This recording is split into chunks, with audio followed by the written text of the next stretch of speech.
samahan nyo kami. Punta tayo sa Ping Chow and then going to Heling Chow. Tama ba ako? Heling Chow? Basta. Correct me if I'm wrong.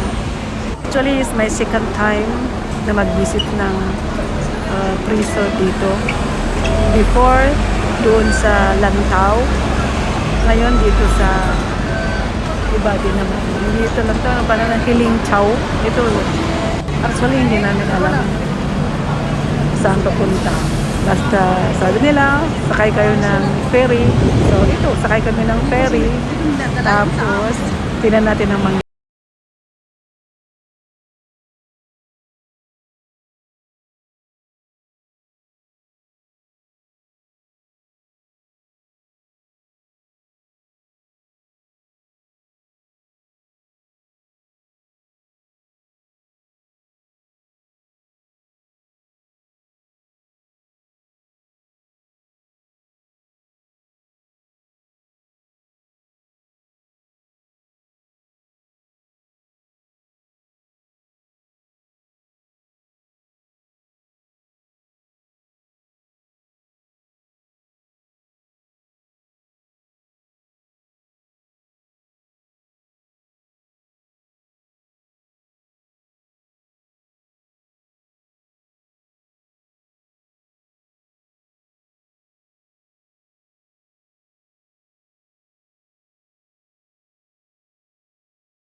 guys, after 30 minutes, nakarating na tayo sa Pinchao. Tapos, bumaba kami. Pero hindi pa rin namin alam. Bumaba kami dito. Hinahanap namin yung bus or ferry or whatever na pupunta sa Preso. Pero hindi pala dito. Kaya ang nangyari, nag-stay kami dito ng isang oras mahigit. I think, hinihintay namin yung ferry papunta sa pupuntahan namin. Saan pala, pagbaba nyo dito, mag-turn kayo, magbabayad kayo, tapos papasok kayo ulit, balik sa ferry na pinagsakyan. Ganyan pala yun.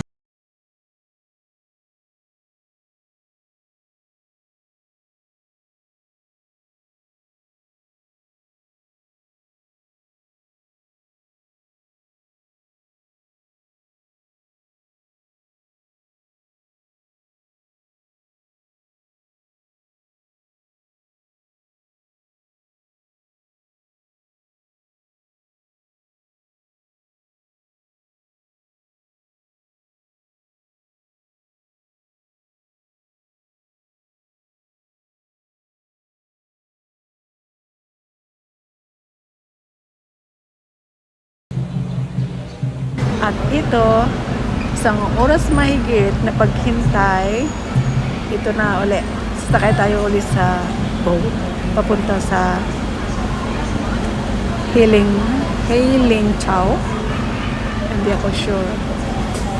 Hailing Chow. Let's go guys. Again.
After few minutes, I think 10 minutes or more, nakarating na tayo dito sa prison.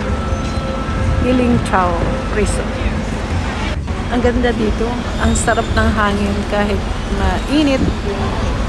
Ang simoy ng hangin ba? Kasi dagat. So, bawal daw ang magtambay dito. Pag may hinihintay ka, doon ka sa loob maghintay sa may aircon.